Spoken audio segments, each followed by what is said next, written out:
All right, Shalom. This is Brother Gabar of the Lions Den Camp, located here in Jacksonville, Florida.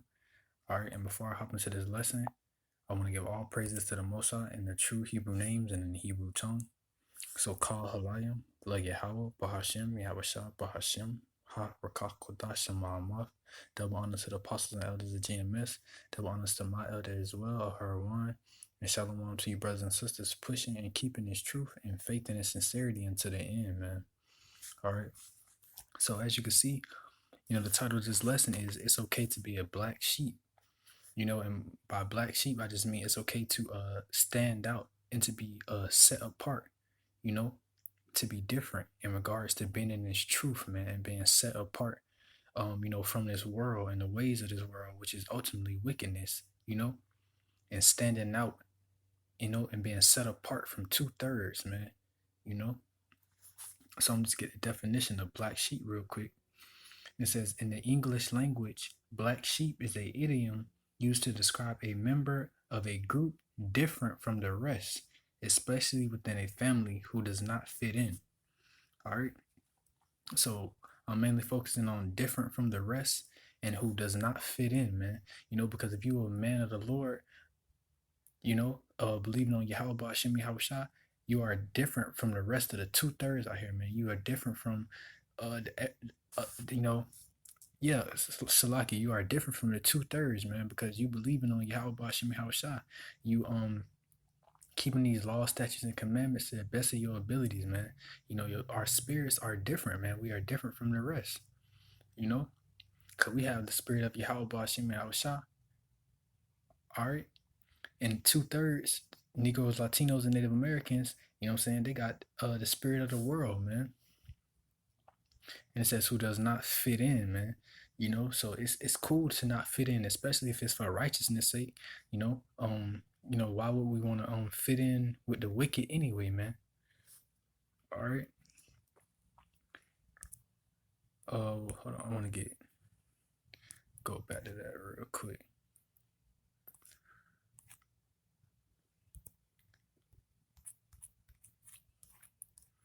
All right, so it says in psychology, the black sheep effect refers to the tendency of group members to judge likable in-group members more positively and defiant in-group members more negatively.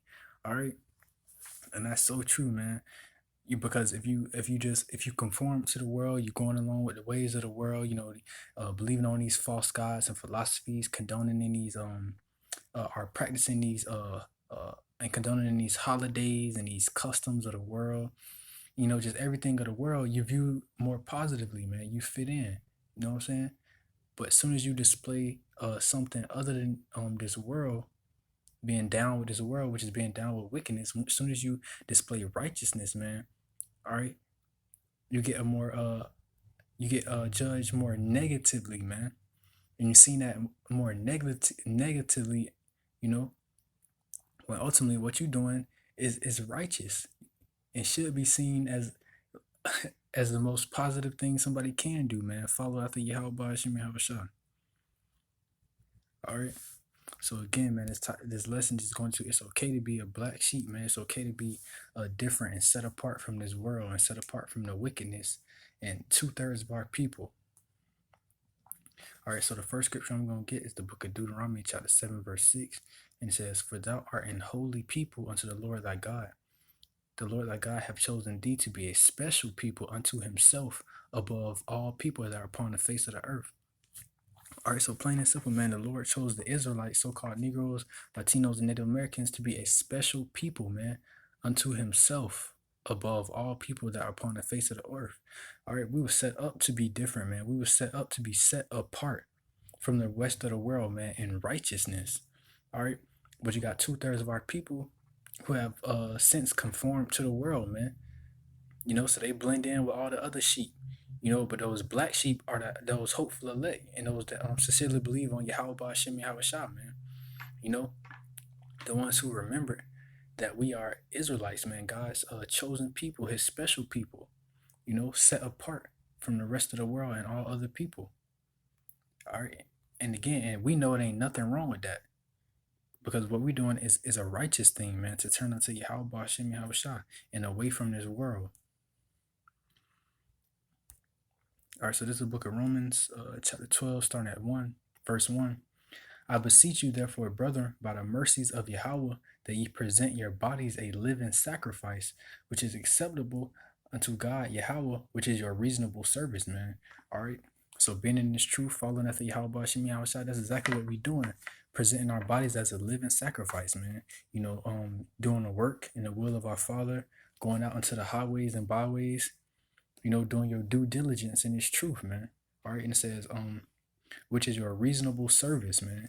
You know, that's our job. That's our duty, being in this truth and claiming to follow after Yahweh Hashem Yahushua. That's our duty, man. You know, and our burden is light, man. So there's nothing to do our reasonable service for the Lord, man. We're not doing this for man. We're doing it for the Lord, Yahweh Hashem Yahushua. You know, and what we're doing is nothing compared to what the Lord did and went through for us, man. You know, so it's an honorable thing to be chosen to take up this reasonable service. All right.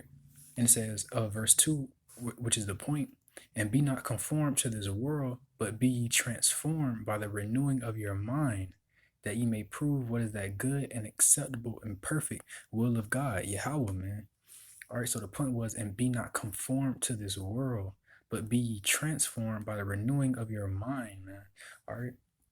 And that renewing of our mind is what caused us to be is what causes us not to be conformed to the world, man. Because that renewing of our mind, you know, us remembering ourselves, man, are we conform unto Yahweh Hashem Yahushua? You know, the law, statutes, and commandments, the ways of these scriptures, man, which is righteousness, rather than the things of the world, which is wickedness, man. You know, and that's what sets us apart, man. That's what makes us not fit in, man. That's what makes us those black sheep, you know, just pertaining to the lesson title, man. And again, there's nothing wrong with that, man, because what we're doing is truly righteous unto the Lord, Yahweh Hashem Yahushua. And again, I said it earlier, and we are doing this work, you know, dwelling in this truth for Yahweh Hashem Yahushua. We're trying to please the Lord, our maker, our creator. We're not trying to please man. So what if, you know, we don't fit in with 2/3? We don't fit in with the world, man. We don't want to, or we shouldn't want to, you know.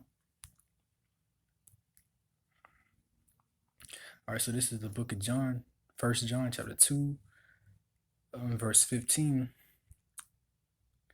All right, love not the world, neither the things that are in the world. If any man love the Father, if any man love the world, the love of the Father is not in him, man. All right. For all that is in the world, the lust of the flesh and the lust of the eyes and the pride of life is not of the Father, but is of the world. All right. So again, plain and simple, the scriptures clearly tell you not to love the world, man. You know, because everything of the world is against Yahweh Hashem Yahushua. Yahweh Hashem Yahushua is a righteousness, man. Everything in the world, you know, that they push today and in the ancient times, man, was wicked. It was against the ways of Yahweh Hashem Yahushua. All right, so if you conform into the world and you love the world, man, the love of Yahweh Hashem Yahushua is not in you, man. All right, because the scriptures tell you no man can serve two masters, man. So you cannot love the world and love the ways of Yahweh Hashem Yahushua.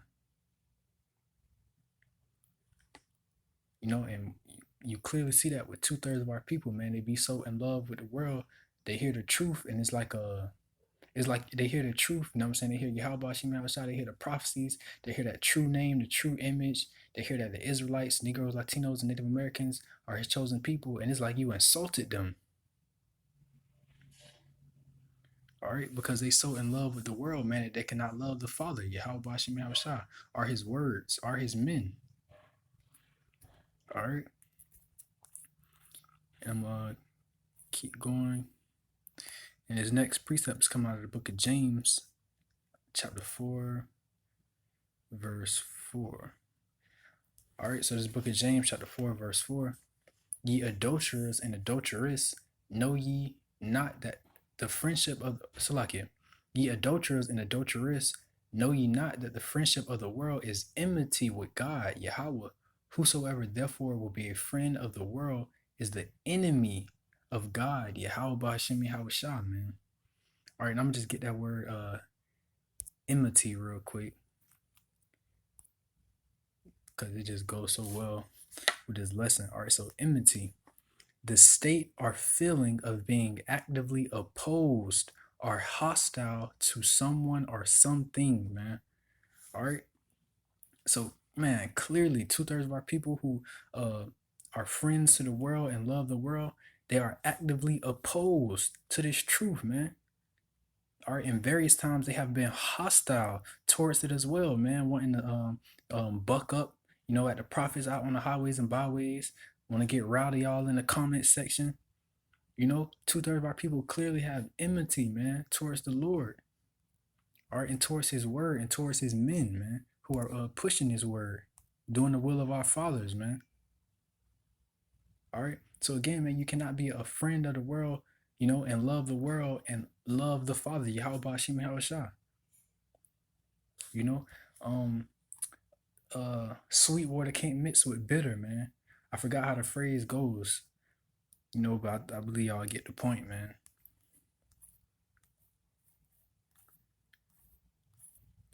All right. So this next precept is kind of the book of Second Esdras, chapter 15. Start at verse 10. All right. And it says, "Behold, my people is led as flock to the slaughter. I will not suffer them now to dwell in the land of Egypt," man. All right, so the point is, behold, my people is led as a flock to slaughter, man. All right. All right, because we are the Lord's flock, man. We are His sheep, but 2/3 of our people, they have chosen to be those sheep being led to slaughter, man. Following after the ways of this world and wickedness, man. But the Lord's flock is ultimately those ones who are dwelling as black sheep, man. Those outsiders, the ones that don't fit in, for the sake of righteousness and doing the will of our Father, Yahweh Hashem Yahushua. All right. So it says, "Behold, my people is led as a flock to the slaughter. I will not suffer them now to dwell in the land of Egypt," man. All right. And it's talking about this modern day Egypt, America, Babylon, man. All right. Deuteronomy 28 and 68 tells us that the Lord will send us into Egypt captivity again by the way of ships, man. All right. This is modern day Egypt, man. Our people, doing the same thing that they was doing back then today, man. It says, "But I will bring them with a mighty hand and a stretched out arm, and smite Egypt with plagues as before, and will destroy all the land thereof," man. All right, so this is that slaughter that's coming, man. That 2/3 of our people, are gonna have a portion in, are gonna partake in. They're gonna partake in that slaughter, man, that's coming, to this modern day Egypt. And it says, and smite Egypt with plagues as before, man. So just like the Lord did, in our past captivity, how He destroyed Egypt, He gonna do the same thing in this modern day Egypt, man. Because it's as before, So He gonna destroy, and judge this modern day Egypt just like He did the Egypt of old. All right. And again, 2/3 of our people who, who have become friends and conform to this world, dwelling as those regular sheep led to the slaughter, rather than black sheep standing out, standing apart, they got a portion in that destruction, in that slaughter, that's in that judgment that's coming, man. All right. It's better to be a black sheep for righteousness, and by black sheep again, just meaning, standing apart, not fitting in. It's better to be that for righteousness' sake, for Yahweh Hashem Yahushua's sake, all right, than to be a sheep just following after the world, man, which is ultimately wickedness, because following after that sheep following the world is them being led to slaughter, man, judgment, destruction. All right. And Khan, man, that was that was my last precept, man. Just going into how it is better to be it's okay to be a black sheep, Salaki, man. Being set apart, with righteousness, man, through the words of Yahweh Shem Shai and doing the will of Yahweh Shem Shai. Being set apart through these scriptures, man, and the knowledge and wisdom and understanding of these scriptures. Rather than fitting into the ways of the world, which again is ultimately wickedness, man. And those that have made a friend of the world and have conformed to this world and choose to, fit into this world, man, they got a judgment coming for that. Death and destruction, man. Those are those sheep that's gonna be led to slaughter. All right. So again, it's okay to be a black sheep, man. It's okay to be set apart, for the sake and the will of Yahweh Hashem Yahweh Shah. And with that, I'm gonna say shalom.